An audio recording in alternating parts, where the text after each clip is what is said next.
Good morning, everyone. Welcome back to the Damage Report, your daily look at, oh God, everything that's out there. But on Fridays, we take it a bit easy. We take out some political garbage, and I'm quite excited to cover my political garbage today. But I won't be doing it alone. As always, I'm joined by Brett Erlich. Brett, how's it going? Hey, I'm really happy to be here in the neighborhood with you, John. It felt like I was house sitting for 2 consecutive weeks. Yeah, it was too. Yeah. It just, yes, I did inspect everything around the damage report. I tried on some of the damage report clothes. I slept in the damage report bed. It was just really creepy for the most part, me hanging out here. But having great company like Ray Vana and Jordan Ewell was fun. Made it at least bearable theoretically for the audience. I got a lot of messages from the audience saying that it was at least theoretically bearable. But no, and I was listening to a good bit, and it was a lot of fun. Thank you. Did you see? Ray Vana posted a comment that her mom sent her of our interaction, which was they took. I forget what it was. They took something stinky and made it gas or something. Like it was so weird. It was kind of a compliment. It wasn't even a neg. It wasn't as positive as a neg generally is, but no, good, I appreciate but you and everyone else. I believe was in there. Good, but not great. Some potential. Anyway, I am back, and obviously a picture of health once again, everybody. I was feeling better before the show, and now my throat is just hot garbage again. So suitable for a Friday show. But regardless, if we don't cover the news, we don't get paid. So we're gonna talk for the next 90 minutes or so about a number of different topics. Infrastructure, something we haven't talked about in the show for years. No, we're gonna be talking more about that, some of the most recent developments. Then we've got good news. We went out there, we found some, so just in a little bit, we're gonna get to some good news. And then there's a bunch of other stuff. And eventually we throw out some garbage. If you haven't already voted, go to the community tab on our YouTube channel and you can vote for the community garbage person of the day. That would be great. And please hit the like button. If you haven't already, you can share the stream as well. And if you send us messages, we'll respond as we go.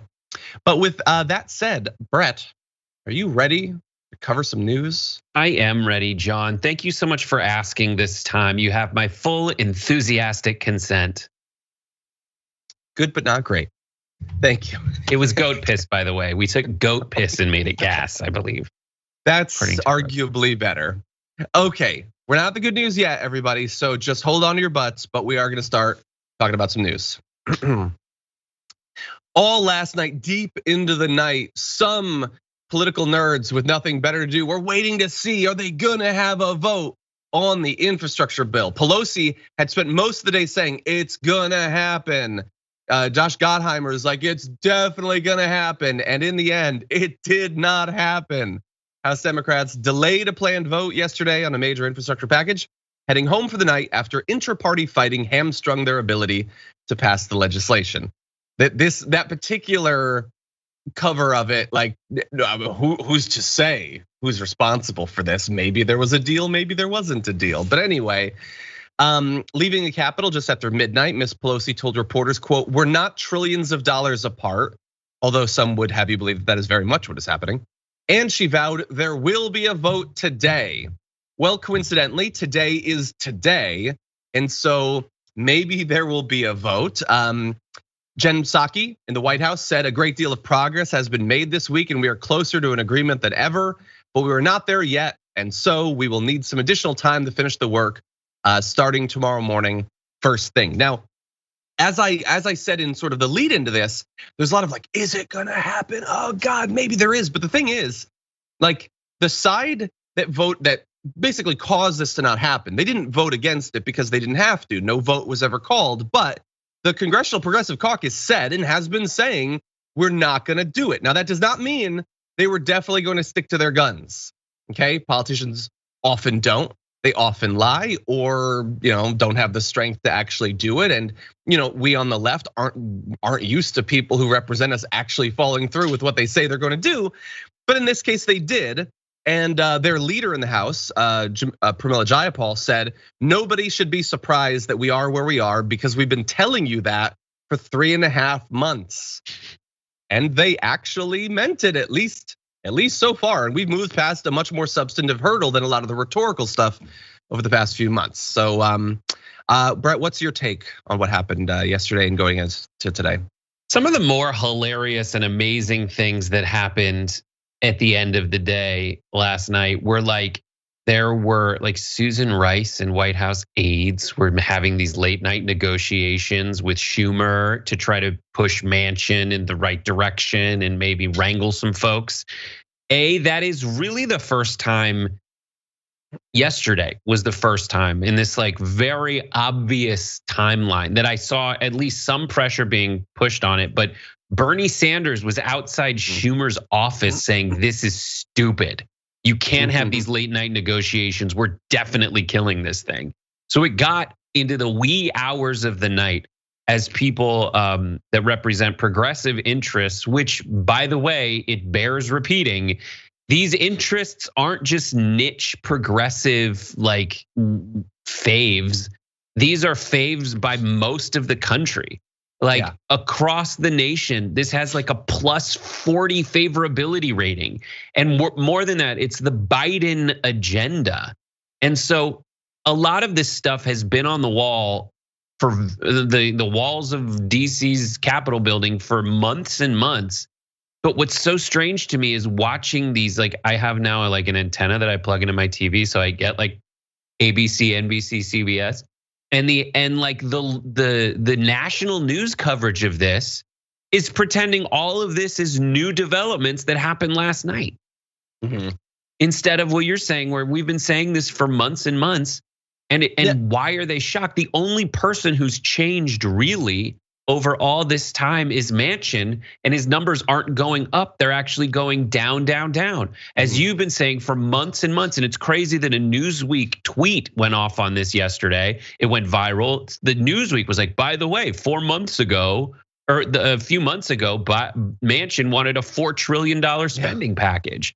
And everyone was and I was John and TYT have been putting this on graphics for weeks and weeks and weeks now. It's so weird that you guys are finally coming around to the reality that Manchin is being super sus about this. He might be the imposter. Yeah, that's true. And we're gonna have a little bit more from him. I just want to quickly acknowledge what was done was they did sort of boot the whole debt ceiling thing back to early December. So the government will be funded. It was going to shut down at midnight. And I think at least part of the coverage last night. Sorry, those are two separate things. So originally the Senate, the debt ceiling is still here. That's still an October solve thing. The problem. They just did still that's an October 18th thing. They continued the funding of the government, so it won't shut down through December. Yes, thank you. In any event, Manchin, who reporters are continuing to try to get some information out of, and we're gonna get a couple different sources of information on him, told reporters yesterday that his top line had been 1.5 trillion, but he sidestepped questions about whether the figure was set in stone. And then he said this, you gotta love quotes like this: we're in good faith negotiations. We'll continue in good faith negotiations. Whatever they are not in good faith. Just such a trigger word, good faith at this point. But anyway, what we do know, because the thing about Manchin and Sinema, one of the differences is Manchin has been more specific about what he wants and what he doesn't want. He says, for instance, we're not taking the Hyde Amendment off. Hyde's going to be on. It has to be. That's dead on arrival if it's gone. If you're not familiar with this, if you're new or outside of American politics, under the Hyde Amendment, Medicaid and other federal programs are prohibited from covering abortion expenses. Government spending bills have included the stipulation since 1976. And even President Biden backed the Hyde Amendment for literally decades.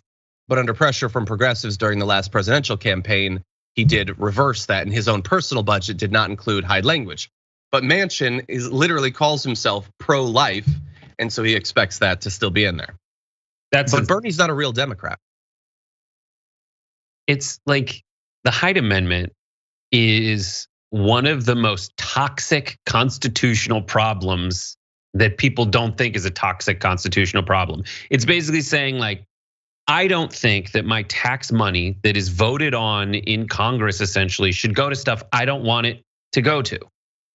Now, yes, you can look at like it was passed by Congress, so it would supersede those kinds of things, and they're religious undertones because religious people oppose abortion. But like something that, as of now, anyways, is enshrined in federal judicial history and precedent and decided law is that like it's not killing a viable life ahead of time. Like, could I get the Hyde Amendment for something that I, as someone who believes in Greek mythology as my religion, why not arbitrarily say that? Like, I think you shouldn't be mean to like, I don't know, hawks because hawks are my god. Like, I don't like, there's these weird religious like weasel ways that things get in there, but it's like abortion is legal up until the point where Roe versus Wade says it's not. And that's like a viability issue. But the Hyde Amendment, it's just, it's weird, it's ancient, it's placatey to a certain group of people. But worse than that, all it does is counter like civil and human rights, basically. Mm-hmm. Yeah. And that's who Manchin is. Thankfully, many Democrats have changed on that to some extent, but others have not. And we do have more Manchin. But before we get to the Manchin, though, I do want to let you know about one little thing. This is sort of breaking news just as we're going live. According to Jonathan Allen, Senator Kyrsten Sinema left DC earlier today. Two sources tell NBC News. She's just gone. So one source supposedly, I haven't seen this confirmed, says that she has a doctor's appointment. Okay, sort of important business going on, and I'm fairly certain there are doctors in DC. But in any event, she doesn't care. Like she did this, was it a month ago, 2 months ago? Just like left while these important negotiations were going on. She doesn't care about any of this. Like, and we will be talking more about Kyrsten Sinema later on the show. But yeah, she just doesn't. She feels no obligation whatsoever to actually solve problems for constituents. That is just not a consideration. It's not a consideration for far too many politicians, but for her, it ain't on the top 100 list of her priorities. So no, well, she's gone.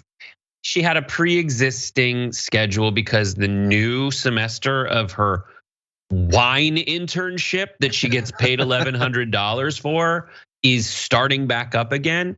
And so she's got to crush grapes and yeah, you know, as well as hopes. That's good. There you go. She's multitasking.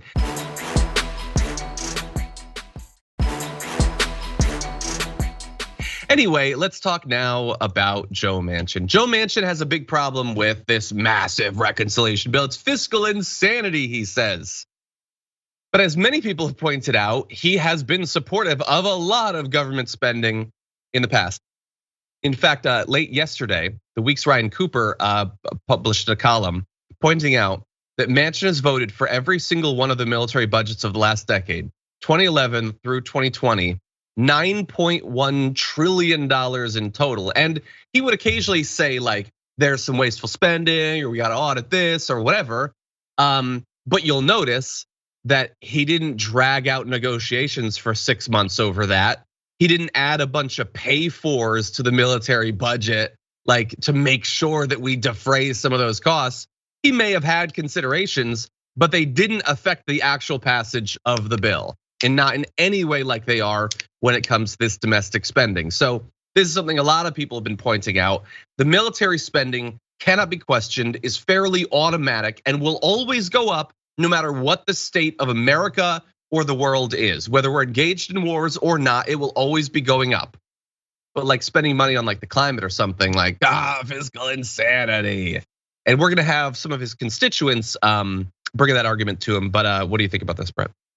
I mean, I just don't think of him as an honest actor. And you don't have to look about what he has voted for and what he hasn't voted for. His own position on this has been wishy-washy. AOC had a great moment where she pointed out, like, I just don't know which Manchin I'm negotiating with. Is it June Manchin or is it October Manchin? I don't know, because in June he signed on to a framework for this. And then he says, well, I have this signed piece of something from Schumer's office saying that no, that I do have a goesies backsies clause. No one can find that.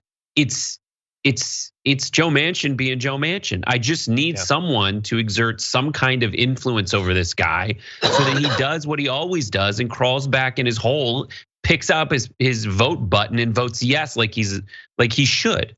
Hopefully this is just him making some stupid noise in the meantime, like he always does. I'd rather he just go back to West Virginia, pull out a rifle and appease his conservative voters by blowing another hole in a yellow pages or some stupid bill. Like go and signal, D-bag, like don't ruin paid family leave, universal pre-K, the first opportunity to pass these kinds of initiatives that your voters want at a clip of 80%, you moron. And it's incumbent on the entire media to just point that out.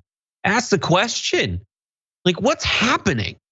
Yeah, no, you're so totally weird, right. man. And it's possible that he will end up doing that. We will see. I don't know. He definitely even if he ends up getting there, that does not mean that he was not planning for or totally willing to just pass the bipartisan deal. That seems pretty clear with that Schumer thing. But you're totally right about the different mansions, not just in terms of which dollar count he's okay with, but the fact that he's forgotten that he pushed for $4 trillion in spending, or the fact that he now pretends that, what are you talking about that we were gonna pass both at the same time? No one's ever said that. That is a Trumpian level lie. Dude. That was the vote. But that was the vote that got 20. That was the vote that made this week the week, dude. No, he says now nobody ever said that. That was never the deal. He's acknowledged that. You can get his quotes, but again, it's so obvious and excessive a lie that for you to ever talk about good faith negotiations again is a complete sham. But that said, whether we are talking about June Manchin or October Manchin, this is a dude with mansions as well as yachts. And to talk to him, you're gonna have to go to one of the two. And so some of his constituents did go to his yacht. We're gonna show you some of them trying to get through to him and his attempts to convince them that he actually supports them. But I want to set it up though, because this is a guy who frequently spends his weekends off on a boat somewhere having fun. But here is what he talks about what it is when regular people expect the government to actually provide something for them. Let's go to this video. Testing means that are we targeting the people that need it or getting it, or the people getting it that maybe could do without? I mean, they're in pretty good shape. So I said means testing. I said work requirements. Those are all very, very important in these things. And that way you target children. So you have the beginning of life, our children. Pre-K, yes. Then you have the end where our senior citizens want to live in the dignity and respect of their own home. We can do that with some assistance. And again, some can pay a little bit, and some can't pay any. That's means testing. It goes an awful long way that way. I'm just not, so you know. I cannot accept our economy or basically our society moving towards an entitlement mentality that you're entitled, okay? I'm more of a rewarding, because I can help those who really need help if those who can help themselves do so. So you said that Pelosi. He smiles as he backs away yeah, I don't want people to get entitled. I make so much money doing literally nothing. Now I'm gonna go be on my yacht for a while.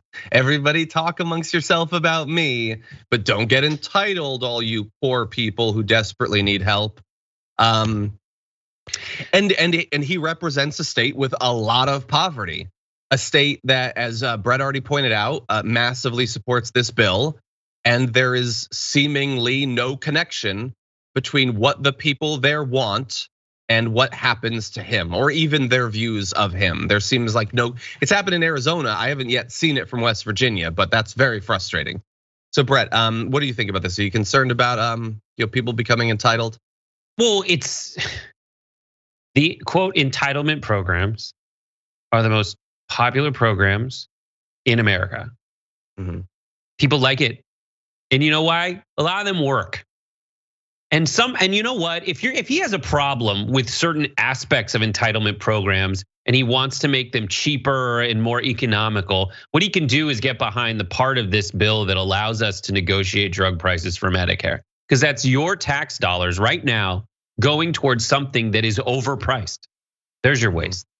Like focus on that stuff. Right now on tyt.com, there's like, as of, I want to say like 4 minutes ago, there's a new report up about how much Manchin himself has made off of coal.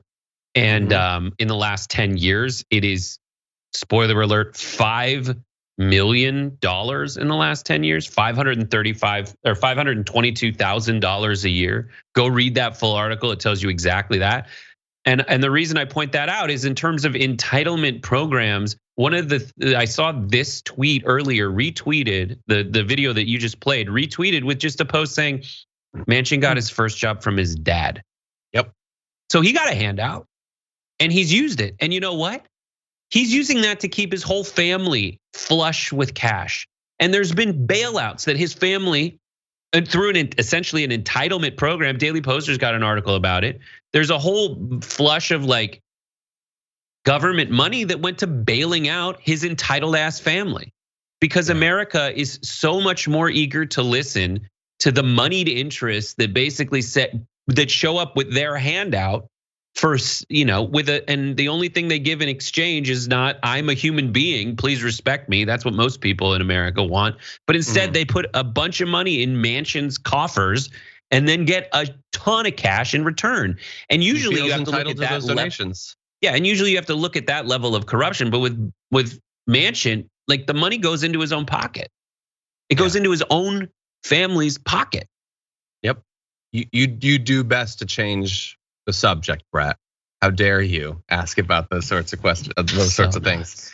Anyway, really fast, I do want to show some of these protests. We've talked about it a couple times. They've continued. Here they are trying to get through to Joe Manchin. We just passed a Pentagon budget of $788 billion. No, and that over 10 years is $6 trillion, right? $6 trillion. And we're talking about how much do you think that we spend every year on non-discretionary, basically non-defense? not Just enough. as much. Clearly not enough. Okay, so there's a lot in the video. You can find them online. The woman goes on to point out that like the Republicans are definitely going to take back the Senate and the House, possibly no matter what, but definitely if the Democrats don't actually do what they said they're going to do, what they need to do. And he immediately starts talking about how the filibuster is necessary for the future. She wasn't even talking about the filibuster, but I love that there. His defense is, oh, we spend a lot on defense. Well, you know how much we spend on everything other than defense? Just as much. Why would that be okay? That's not even actually how it works out. But if that was the breakdown, you get your bombs and your tanks, and then you get literally every other responsibility that the federal government has. That's an even split for you. But I don't doubt that is kind of how he thinks about it. And that's why politicians like him need to be gotten out of there. Like all of the needs and the suffering of the constituents that would come to him are like maybe weighed as much as, but like we gotta always spend more on defense. Like, your insurance and your schools and your job and your home and all of that, the environment, everything. Yeah, but we really need to spend more on defense. It's really frustrating. The image of Boat Manchin out there, Joe Manchin on his Boat Manchin, looking down literally from his yacht called Almost Heaven. Yep. At people who are like, I'm literally in a dinghy. I'm in a kayak, and not like a kayak, not one of those cool, leaning like, off the balcony. Like I'm on a floating chunk of plastic. And it's almost like Manchin was in there going like, all right, guys, calm down. Shh. Turn down the music. This is the first scene in Arrested Development. This is the pilot episode. No, he before he came out, he said they've got dinghies. that is exact. I'm so glad that you pointed that out.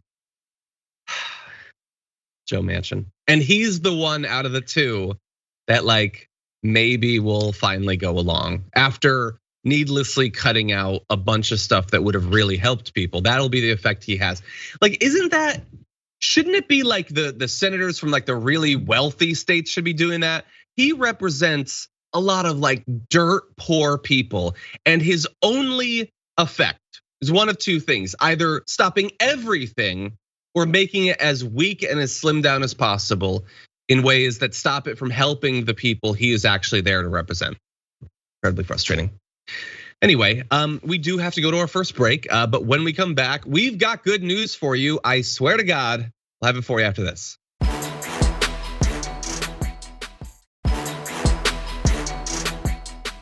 Okay, so TYT Sports, I think, posted a YouTube comment that's in my thing saying, what's weird is John fails to disclose to his audience he owns a broken down PT Cruiser called Highway to Hell. Tell them the truth, John. And like 500 people are gonna come away from this thinking that's true. It is not true. It is not broken down. It's just not in great shape. Anyway, Brett, are you ready? I totally You've been hiding this cruiser. I do not. Okay, so I got a lot of things over the course of the show that I need to let you know about. So we're gonna get through a couple of them today. Some exciting content coming up. Later today on the Power Panel, I'm gonna be leading the first hour with Cenk Uygur, and Senator Nina Turner, Power Hour herself, is gonna be on there. The second hour is gonna be J.R. Jackson, Cenk, and Adrian Lawrence. So that's gonna be awesome as well. Also, another reminder, Dr. Rashad Ritchie is not only leading Indisputable, which will be coming up after our show, and Jackson White will be joining him as co-host. Rick Green will be on to do a debate, but he's also up for Best TV Anchor in Atlanta Magazine's Best of Atlanta 2021, recognizing his work on Indisputable. They're apparently one of the last to recognize his work on Indisputable because everybody else already loves it. But anyway, you can help him win Best TV Anchor by going to tyt.com/Rashad and writing in his name, Rashad Ritchie. You can vote once per day, every day until October 11th. So 2 great causes you can help: Edwin's Photography Contest and Dr. Ritchie for that award. So other stuff to come, but Brett, how would you like some good news to close out the week?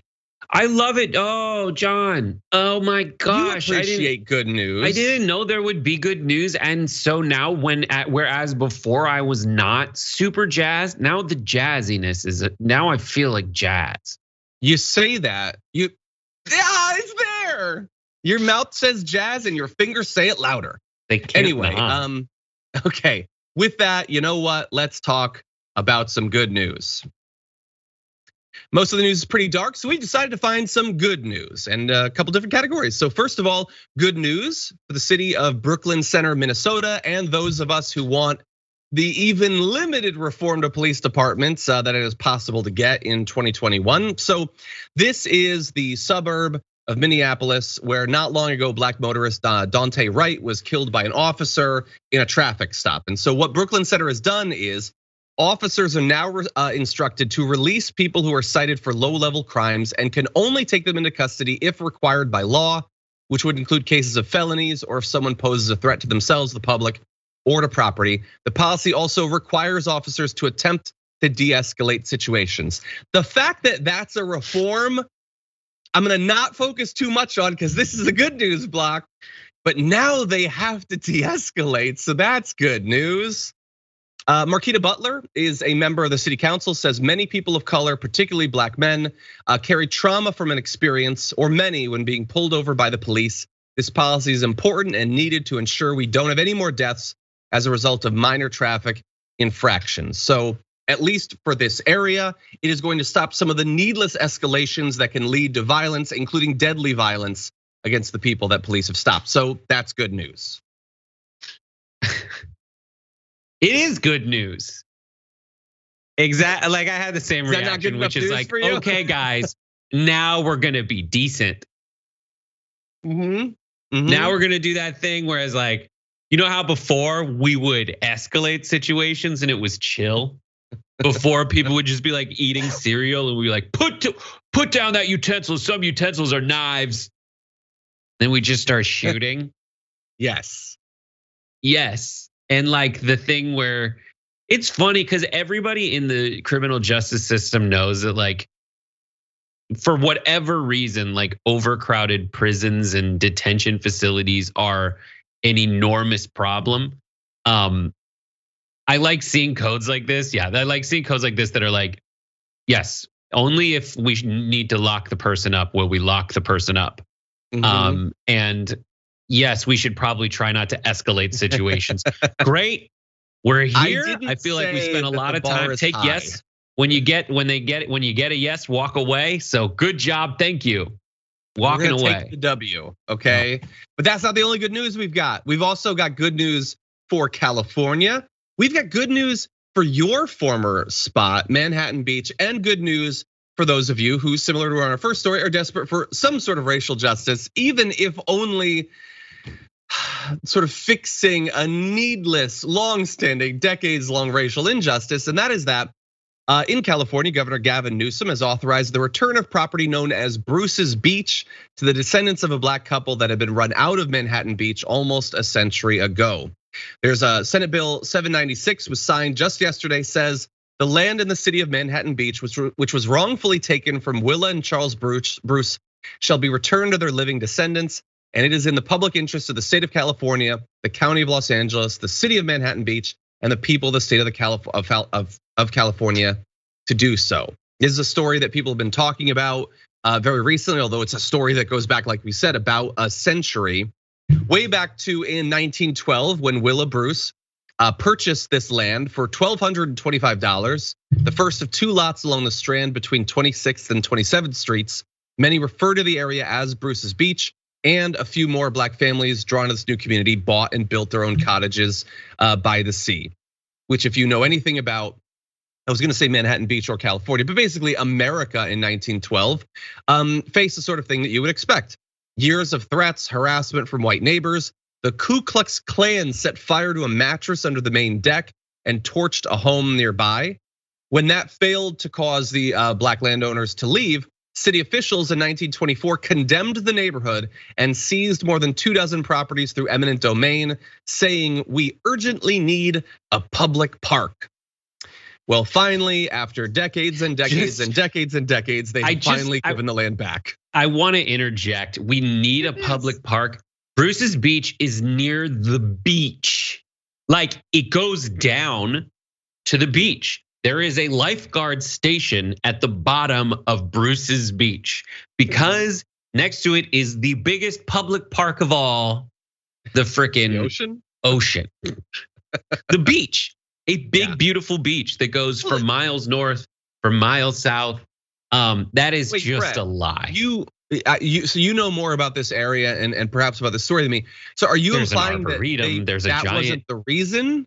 There's two giant parks nearby. No, it wasn't the reason at all. They wanted to get rid of black people. That was the reason, yes. What's hilarious about this section, up until COVID, there were like these groups, these like super rich white dudes who would sit and talk politics right next to that, like on the corner. So next to this giant injustice was like the biggest group of conservative rich D-bags that would get together like at 7 o'clock every morning. And it was like a to-do.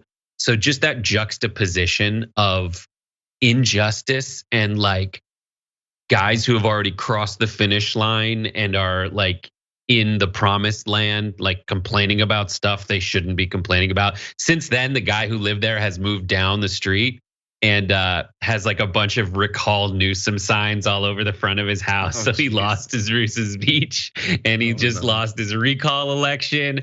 I love it so much. But that's, someday perhaps we'll have good news for him. We can't deliver good news to everybody every day.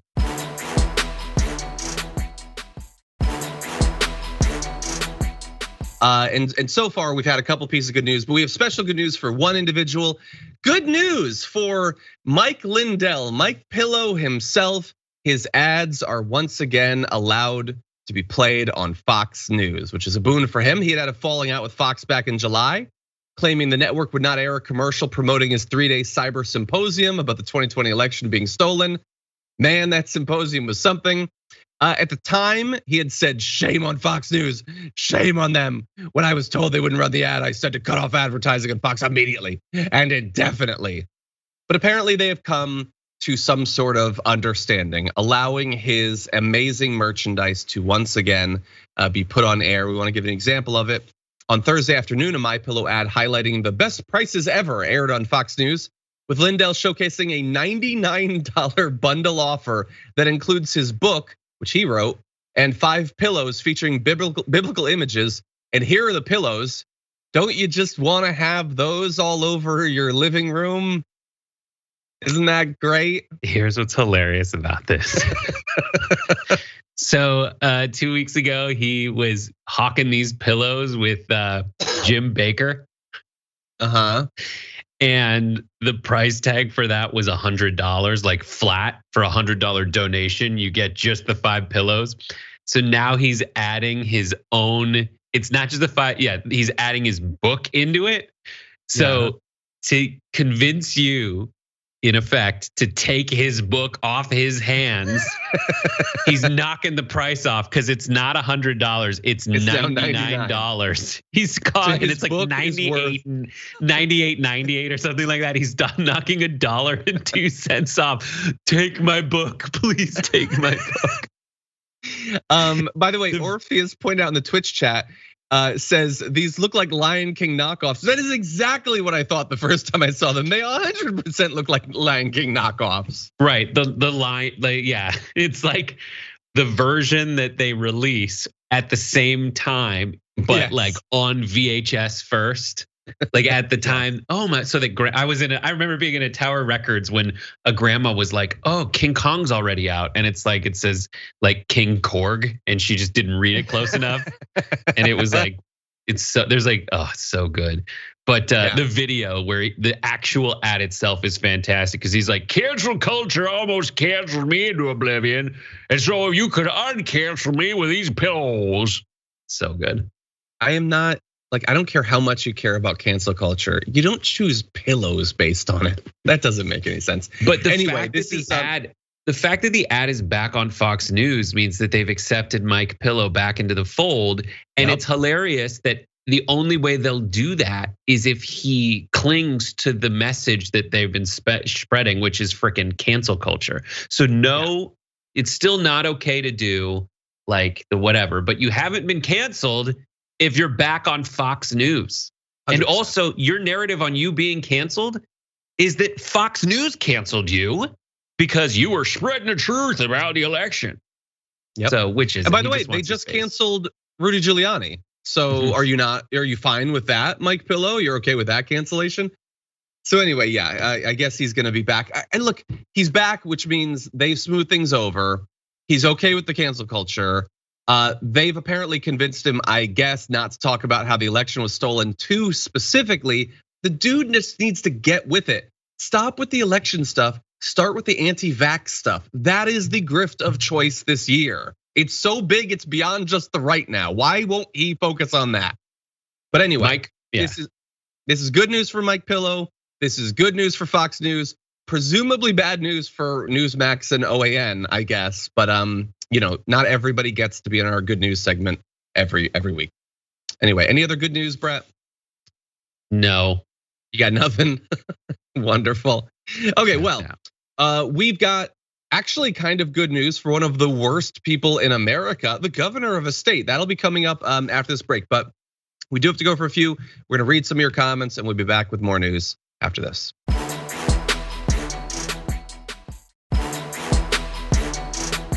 Somebody, presumably it's gonna happen. I mean, I'm about to hit my 10-year anniversary. You've been involved with TYT for even longer. Well, we hit like another 10 years and bada bing, bada boom. Somebody's gonna hit that 100. I had my 9-year anniversary yesterday or 2 days ago. I found out on Slack. No, I've known Mankiewicz for 12 years, 13 years. But not like friends. I've known Alonzo for 13 years, definitely. But sure. that was the in. Oh, I've known Ben for 10 years now and literally have never been friends with him. So I totally get what you're saying there. I forget who he mentioned this, if it was you or me, but he's like, you are one of the people I enjoy the most who I will never have over to my house. Like the most Ben Mankiewicz statement. It is totally. At least I've house sat for Ben Mankiewicz actually way back in the day. We've been to 2 movies together, but not recently at all. So I guess I didn't make a strong impression. The last movie we saw together was Mad Max Fury Road. Yeah. And we also saw Star Wars together. I think I'm too dorky for him. I don't think he'll see movies with me anymore. But anyway, you know what you can watch later on today? A whole bunch of stuff. First of all, today's Friday. So in addition to the power panel, which we already talked about, you've got a Game Busters coming up. Brett, what can they expect on Game Busters? As we're officially in October, you can join myself, Brooke Marks, Jordan Ewell, and Adiana Vega as we play Dead by Daylight. So it's a spoopy. You're playing Dead by Daylight? Halloween. Do you want to jump in? I'm sure you're allowed. Friday nights are movie nights with a wife. It's very difficult for me to do, and we have a lot of fun. And we eat pizza and everything that we make. But Dead by Daylight does sound fun. I'd like to watch that. I just don't know why. Like, you live with your wife. Ugh. If I have to spend an extra minute in a room with my wife, I lose it, John. No, I get that. I get that. I've met your wife. I get where you're coming from. But anyway. Okay, I only say that because I know she's in Twitch watching. Anyway, so we have Game Busters, we've got Indisputable, we got the power panel. Today's a packed day, so get ready for that. Anyway, I'm looking at the Twitch chat and I'm scared now. Okay, one of my producers said in the doc, I remember when we thought we wouldn't have enough stories. I'm so naive. You think we're gonna have trouble on a Friday? Anyway, with that said, though, we do technically have more news. So why don't we jump directly into this? Notice the media, no matter how many times you've answered the question about are you considering a run for the presidency in 2024, and you give the same answer, that they still keep asking you. What's your answer to those people that ask again and again? Yeah, I'm not considering anything beyond doing my job. We've got a lot of stuff going on in Florida. I'm going to be running for re-election next year. And we're also working on a lot of things in the state beyond just the governor's race. We got school board races, Sean. We want to make sure people are not supporting critical race theory, making sure that, parents have the ability to send their kid to school the way they want to. So there's a lot of huge issues. That is way down the road. It's not anything that I'm planning for. Well. Okay, so we'll get to the unsubstance of his response, but I want to start with Sean Hannity. Did you notice what he did there? He did the thing like, people always ask you the question and you give them the same answer. I don't get why they do that. So what's your answer to that question? Like he just was asking for a friend. That's all he did. Like I'm asking for a friend. Oh, those people, but I don't care. But a friend of mine wants to know. Anyways, yeah. I'm busy later anyway, so I can't even know. But I put you down for yes or no. But anyway, his response there appears to have been, I'm not even thinking about that. I'm too laser focused on all of the issues that we've focus grouped that would make me a successful presidential candidate. I'm just focusing on those things, not thinking about the presidency at all, as I try to convince you to support me for president. We got a lot of issues that were fake. First of all, he's a My Buddy doll. If people don't know this, there was a doll in the 80s called the My Buddy, which was like a doll similarly that they were like, can we, through focus grouping, find the perfect way to sell dolls to boys because we just want to open that market? And it was like this plush My Buddy doll that was only perfect for grabbing by the hand and whacking against surfaces very hard. Because it was resilient, it was like you just felt nice to just be like my Chucky. Buddy, and it looked like Chucky, and that's Ron DeSantis. And so our My Buddy doll is like, yeah, so I'm really not focused on anything other than my job, which entails a lot of stuff. Most of it's fictional nonsense. So I'm gonna spend a lot of time, like any politician really, like focusing on problems that aren't problems, like critical race theory. So that's gonna be my thing. Yep. He literally said critical, like I'm a governor, okay? I need to govern. I need to worry about critical race theory. Like, oh God, your state's in the grip of a pandemic that you've failed multiple times. He keeps getting redos. It's like a video game. He keeps getting to reload. Okay, here's a new wave. Now you still remember everything from the last one. You take all of those memories into this new one, so you're gonna do better, right? Okay, let's see. And he doesn't, over and over again, and tens of thousands of Floridians die. But he is on this thing that they're not teaching in schools there. That's good. And it's yeah, exactly, not an issue. And he thought it would be like a mask mandate thing, but he's lost too many court battles in that respect. So that's not a winner for him. He knows that critical race theory is like an easy win, especially in any primary that he might get. But I do want to focus on another aspect of Sean Hannity's framing of that question, which Hannity knows that he can't alienate his little like triggerable D-bag Trump on the other side.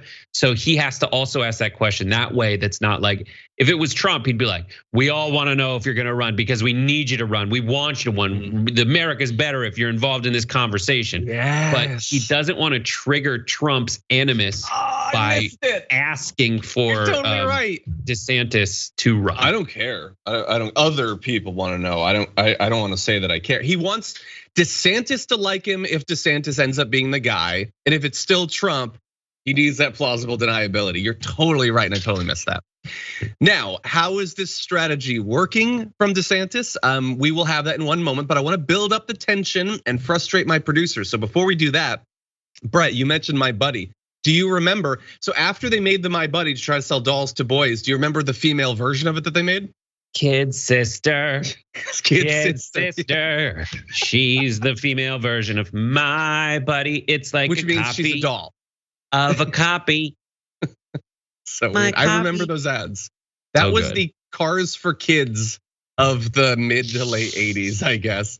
Anyway, there's people in the chat going like, my buddy and me. Well, that's where I saw the reference to Kid Sister, but I did remember. Anyway, so how is all this working?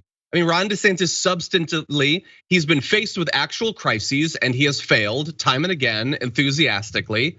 But he does say critical race theory. And so if you don't have health insurance and your kids are never gonna go to college and you're underwater on your mortgage or whatever, you don't care about that. You care about him saying critical race theory, which he did. So you'll be shocked to find out. Recent polling for 2024, while Trump still had the support of 26.2% of Republican voters, DeSantis was close behind at 25.2. Trump is 1 percentage point ahead. Now, this is released by the John Bolton super PAC, so just bear that in mind. They're not fans of Trump necessarily, but that doesn't mean that there's anything baked into the question that would manipulate the results. Support for Trump has apparently plummeted since a survey in just July, a couple of months ago. He had 46%. DeSantis doubled from 13. So in that time, DeSantis has doubled, gaining 13 points. Trump has lost 20 points at the same time. There's a bunch of other considerations. Nikki Haley's got like 7%.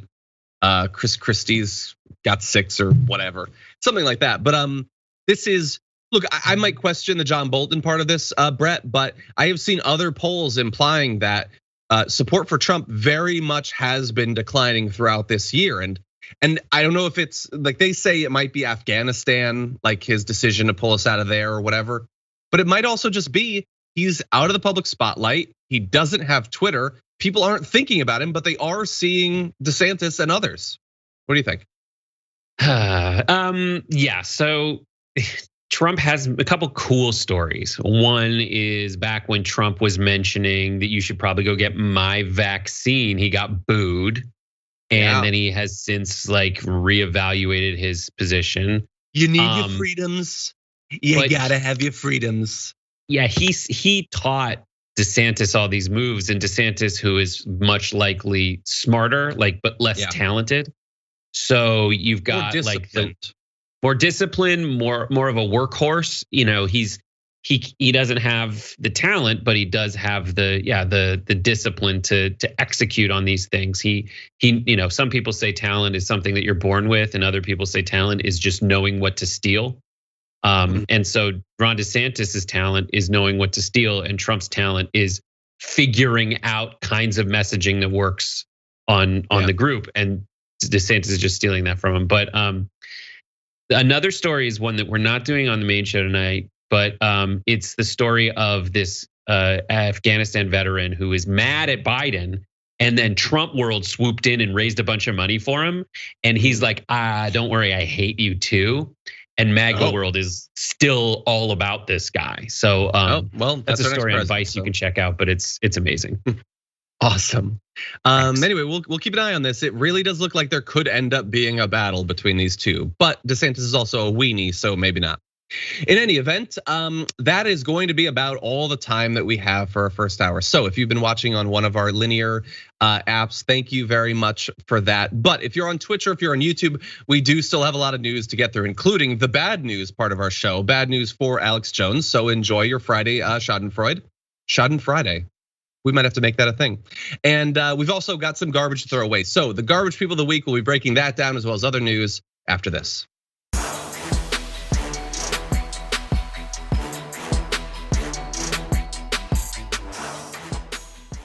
Thanks for listening to the full episode of The Damage Report. Support our work, listen ad-free, access members-only bonus content, and more by subscribing to Apple Podcasts at apple.co/TYT. I'm your host, John Adarola. I'll see you soon.